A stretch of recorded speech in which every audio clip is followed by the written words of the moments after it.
تو جانور کو خریدتے ہوئے اس چیز کا خاص خیال جو ہے وہ رکھا جائے۔ سب سے پہلی چیز جس کے بارے میں حضور نبی رحمت صلی اللہ علیہ وآلہ وسلم نے ارشاد فرمایا، بسم اللہ الرحمن الرحیم، الحمدللہ رب العالمین والعاقبۃ للمتقین، الصلاة والسلام علی سید الانبیاء والمرسلین، اما بعد فاعوذ باللہ من الشیطان الرجیم، بسم اللہ الرحمن الرحیم۔ ناظرین محترم، حضور نبی رحمت صلی اللہ علیہ وآلہ وسلم نے ارشاد فرمایا کہ 4 قسم کے جانور ایسے ہیں کہ جن کی قربانی جائز نہیں ہے۔ اب وہ 4 قسم کے جو جانور ہیں وہ کون کون سے ہیں؟ خاص کر کے جب قربانی کا سیزن ہوتا ہے تو ہمیں ان 4 چیزوں کے بارے میں علم ہونا چاہیے،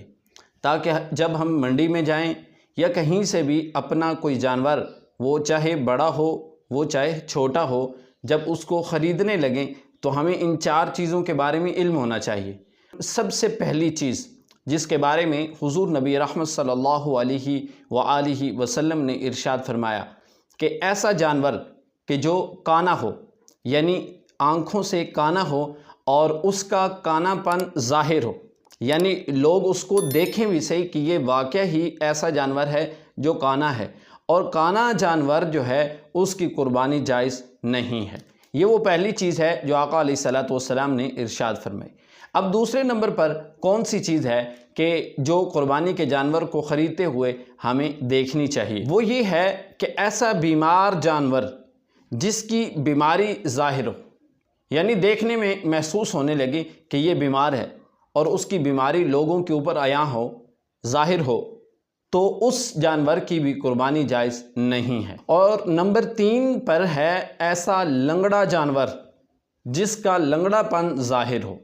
یعنی پہلے نمبر پہ تھا کانا پن ظاہر ہو،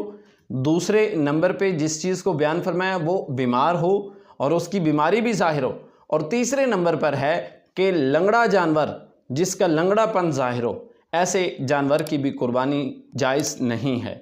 اور پھر نمبر 4 پر جو آقا علیہ الصلوۃ والسلام نے جس چیز کا ذکر کیا وہ یہ ہے کہ لاغر جانور،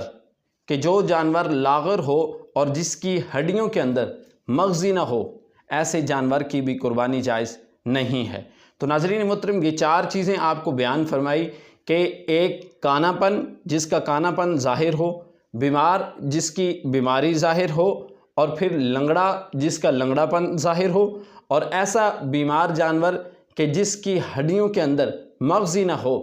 یہ ایسے جانور ہیں کہ جن کی قربانی جائز نہیں ہے۔ تو جانور کو خریدتے ہوئے اس چیز کا خاص خیال جو ہے وہ رکھا جائے، تاکہ ان میں سے کوئی بھی ایک چیز اس جانور کے اندر جو ہم نے اللہ کے راہ کے اوپر قربان کرنا ہے، اس کے اندر کوئی ایسی چیز موجود نہ ہو۔